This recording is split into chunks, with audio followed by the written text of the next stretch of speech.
Hello everyone, this side Dr. Bharti, Principal, Faculty of Physiotherapy, RPIIT Campus Karnal. Welcome back to our YouTube channel. In my last videos, we consider the topic critical appraisal of the journal article. In my first video, we'll discuss the whether that article is feasible or not, and how we assess the research question. And in third step, we'll discuss how we'll assess the validity of that particular study, whether it should be generalized for further population or not. So that all we have learned in last videos.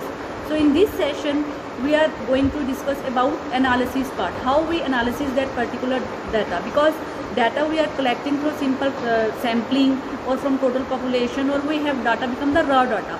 So we must analyze that data which are presented in simple or the intangible forms, whether that should be mentioned in the article or not, and which type of that analysis is based upon that particular statistical test.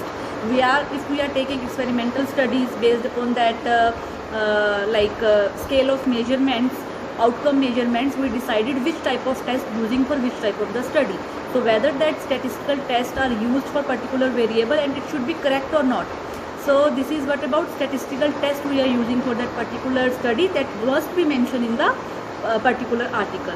Means when we are reading that particular article, we must clear that yes, this type of statistical tests are used for this type of because of this type of variables.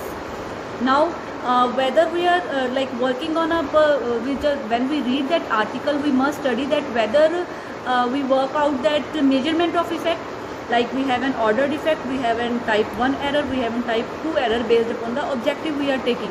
So we have worked about that measurement effects as well. Now it is very much important that confidence interval. So we normally equal distribution of that population, normality of the data. We must clear about that confidence interval, whether it should be based upon that 68%, 95% or 99%. It should be based upon that plus minus standard deviation, plus 2 plus minus standard deviation, and 3 plus minus standard deviation. Based upon that 68% of populations are equally distributed, based upon the 95% populations are equally distributed, or based upon 99% populations are equally distributed, which is based upon that confidence interval, whether the author should mention that type of confidence interval in the study or not. Now if any confounding factor during the designing of the study or during the analysis of the study, if confounding factors are there, whether it should be controlled by the author or not. So it is very much important. Now author assessed any modification, if we require any modification, so yes, author can do that particular modification for the same. So now next part is the conclusion part. Conclusion part is like based upon totally the test we are used for that particular study. So if the findings are conclusions are there that yes, it should be helpful for the particular population, and like for example TENS is using for pain reduction, and TENS we conclude that yes, results are statistically significant. Why is it so? If the p-value is less than 0.05%, then yes, we are saying that findings are statistically significant. If it is not significant, or if it is insignificant, then it should be missed based upon that sometime what happened that studies become effective for reducing the symptoms. Like when we are giving TENS, it will reduce the pain.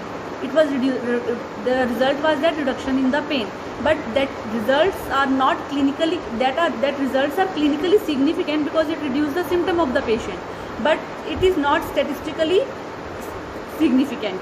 So in that type, that data are not statistically significant because of less sample size, because of low study power. So from that incidence we can increase the sample size and then further study the study to statistically significant, to make the study statistically significant. Whether that conclusions are drawn from the author based upon that actual finding, or we can modify that results. So if yes, then what type of test we are taking for the same. So is there any clarification given by the author in the study or not? So conclusion part is very much important based upon the which type of statistical test we are taking for the same, because that totally depend upon whether the data we are taking is in the intangible form or in the clear cut form. Based upon that we are using some statistical test for the same. So after that we are taking the conclusion as well.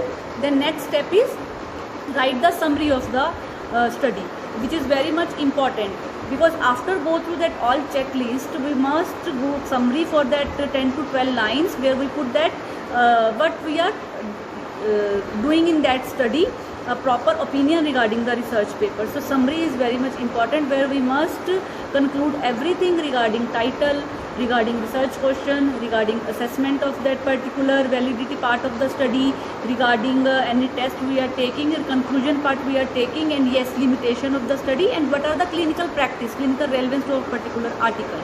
So that are the opinion or the summary of that particular research paper.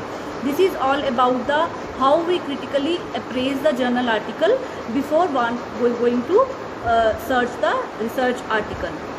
Hope you understood how we clinically appraise the journal article. It includes total 5 to 7 steps. First steps is, I just recall that first step is whether decide. First of all, you decide that whether it should be feasible or not. Second, it should be mentioned in the article the research question, whether it should be clearly mentioned or not. And third one, we assess the validity of that particular study. After that, we assess the analysis part. The sample, the data we are collecting from the study population have become raw. Then it should be mentioned in that analytical part that which type of test we are using for that particular study, based upon the type of the study, based upon the variable we are taking, outcome measurements we are taking. Then after that, it should be concluded or not, properly concluded or not, whether it should be accepted null hypothesis or experimental hypothesis. It is based upon the confidence interval, whether the p-value is more than 5% or it is less than 5%. Then after that, when study was completed, we just write down the summary of that particular article, which include all opinion regarding the particular paper. So that is all about the clinical appraisal, critical appraisal of that particular research article. Thank you so much.